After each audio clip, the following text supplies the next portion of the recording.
Yun mga parang isang mapagpalang araw po sa ating lahat.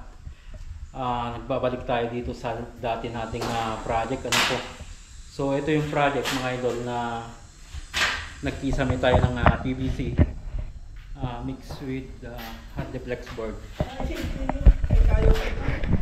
Ayan. So sa mga nakasubaybay sa aking page, saka sa aking YouTube channel mga idol, ito yung mga ginawa namin dito. Pagkatapos nito mga idol, yung sinunod namin dito ay isang silent saka neck bar. Then may additional work pa dito sa labas. Ito yung hindi pa natatapos mga idol. Tanggal na yung puno doon. Yung puno yung sagabal doon para hindi natin matapos-tapos dito. Ito, tanggal na. Pwede nang bubungan yan. So pa ngayon mga idol, sa pagbabalik po namin dito, nga gagawin namin dito mga idol ay itong sa tiles niya, no?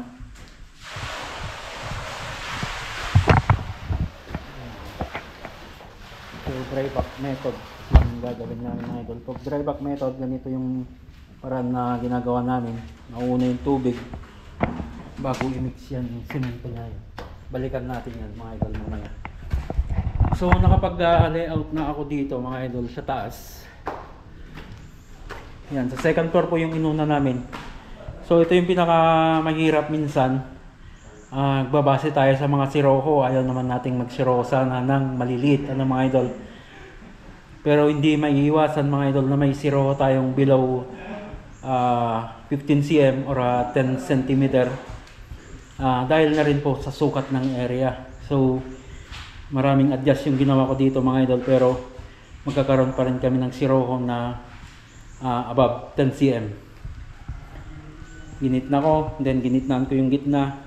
The same, mas liliit pa yung siroko natin. So yung unang layout natin ito mga idol, isinukatan natin itong buo. Itong buong second floor.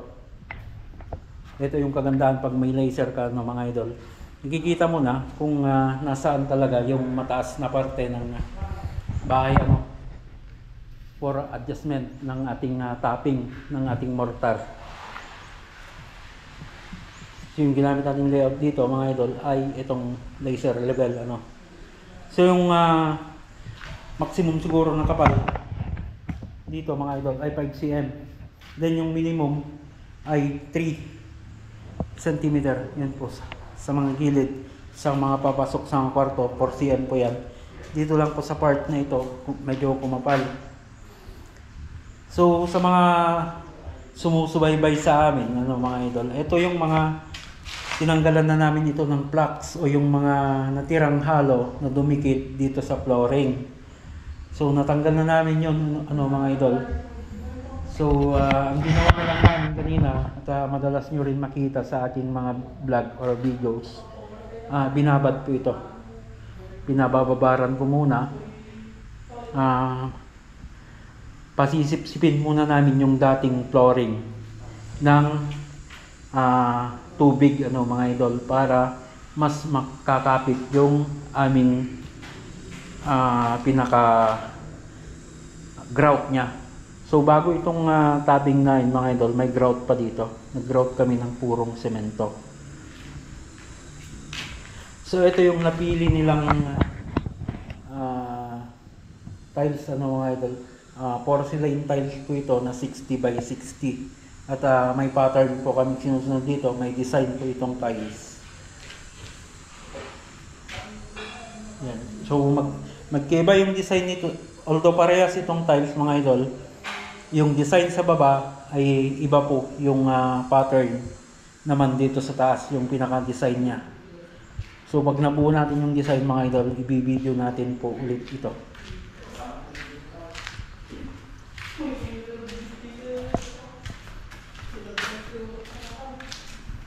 Yan.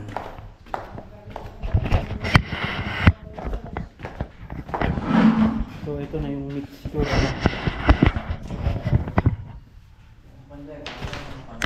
3 hours later. Yun mga par. So ito na siya Yan. So yung design mga idol ay ito po.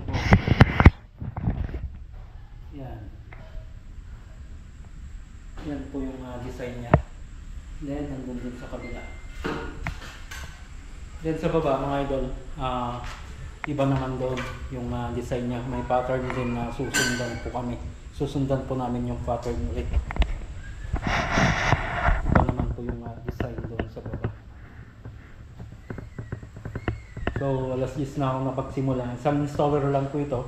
Saka yung mga kasama nating labor po na nagkaawat ng buhangin. Ano? Bali, 43 pieces po ito. 10 to 5 PM. I-layout pa. Binabarang itong flooring. Yun naman yung proseso namin. Yun mga par, so yan yung update sa ginagawa nating tiles installation. Ano po, so nag-additional tayo ng mga kasama dito. May mga bagong mukha po ay makikita sa ating page saka sa ating YouTube channel. Si Pakilala. Bro Berto, si Christian. Yanagan mo bro? Jom. Jom? Tom Jones. Saka si Jom. Saka may isa pa, si ang pangalan ng isa?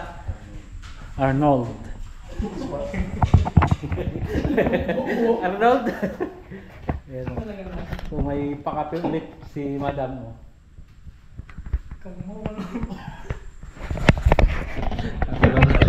Logo kayo nung nagana nyo Yan mga par, so yan yung update po ano. So hanggang dyan po. At bago po pala tapusin yung ating video ngayong araw mga idol ay magpapasalamat po tayo ulit sa may-ari po nitong bahay sa tiwalang na binigay po ulit sa atin ano po. So makailang balik na natin ito, pangatlo na po. So hanggang dyan mga idol, lagi tayong mag-ingat at God bless po sa ating lahat.